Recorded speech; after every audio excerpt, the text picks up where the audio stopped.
Community means togetherness, bringing everybody together to understand each other, being able to communicate and not be afraid that your next door neighbor or your person won't care about what's going on in your life. If you spoke to them, they will understand and try to help you get through that struggle. I think that's the next big piece in Long Beach. It's not about one campaign, but it's about how are we changing the culture and how are we talking about addressing issues in our communities where we're having really honest conversations and not saying it's about an individual, but there are structural processes that keep communities oppressed that we can really address, and making sure that our city and our local government feels ownership of trying to make some of these positive changes and that they're doing that alongside community members that understand the impacts. The school has been a blessing. Like, my kids wake up in the morning wanting to come to school, knowing that the teachers care, the staff make sure that the kids are safe. We have to pick our kids up. You can't let your kids walk by themselves. The teachers know who the parents are, and the learning environment is excellent for my kids. I've been really privileged to be a part of the Be Safe program, taking kids from MLK Park and Admiral Kidd Park, Silverado Park and Drake Park out on field trips so that they can get to learn about the natural world, the environment, and the importance of protecting the environment right here in their own backyard. Before I got in the union, I wasn't able to find any careers or even any temporary work where I had any long-term opportunities. And I was working 4 jobs. I had a job in Torrance, and the same day I'd have to drive to Brea for that part-time job. I was going all over the place, and I was working 7 days a week, no holidays. I opened up the newspaper, and there were ads for being an electrician. So I called all the numbers I could find, and every single one of them, even though if it was advertised, no experience necessary, as soon as they heard my voice, it became, you need to have at least 2 years of prior experience. My family, we moved pretty much all over Long Beach. I mean, we were in different cities here and there. You know, I've dealt with homelessness too.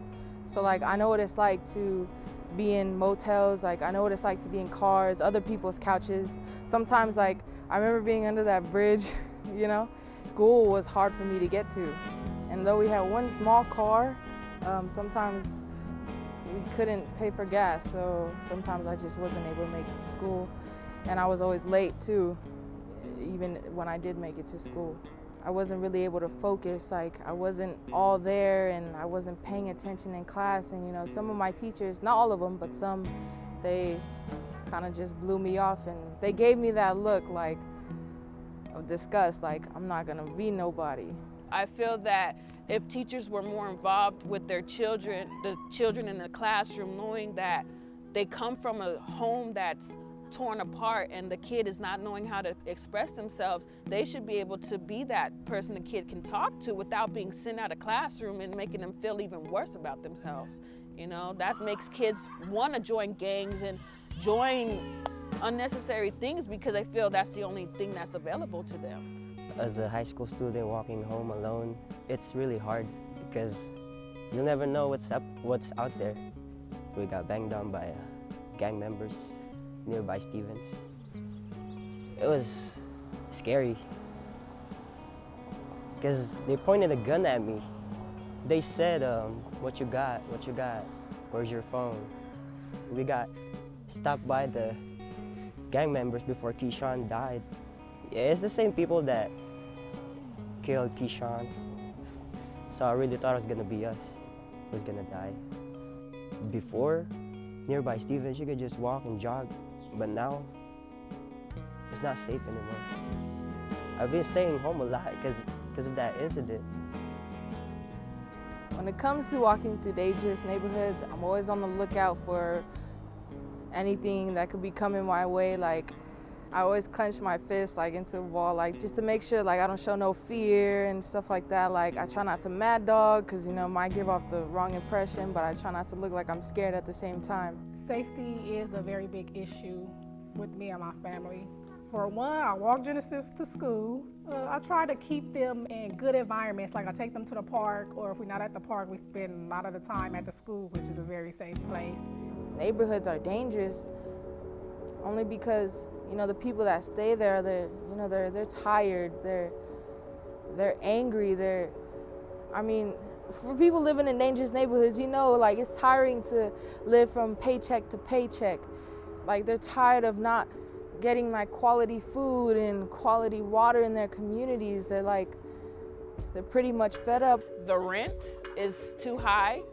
I feel it's not helping us parents who are low income being able to progress. Like we're struggling day by day to make it. My current place, he was a slumlord.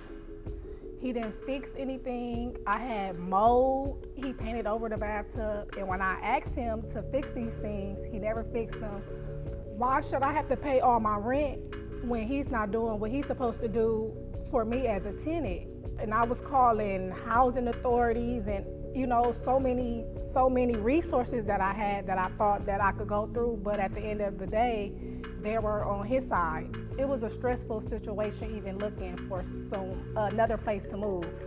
I felt like if I'm not good enough, I even did my hair and everything when I was going to these places, and it was just like they wasn't messing with me. I felt like giving up, but I couldn't, because if I gave up, then me and my kids wouldn't have a place to stay.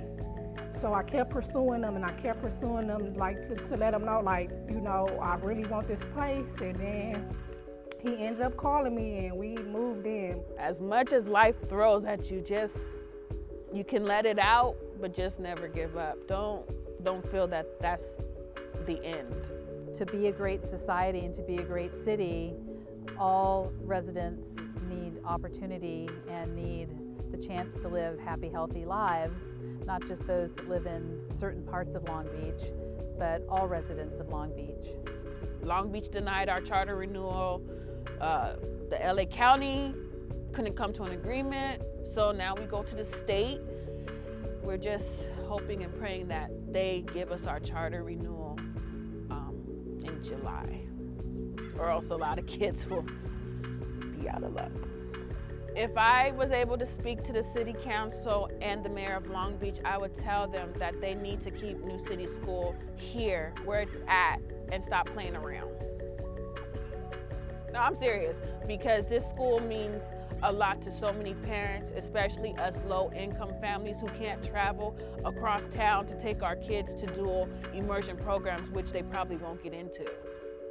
I am thrilled for the PLA that just passed. I'm thrilled for my neighbors in Long Beach. It's a project labor agreement, and it means that a certain amount of the employees, actually all of them, have to be people that have a zip code nearby. It doesn't mean that they have to have any prior experience. This is a great opportunity for all of us as a community to be able to take these new jobs, learn a new skill, start a career, have pensions and health care benefits, and overtime and weekends off, time with your family.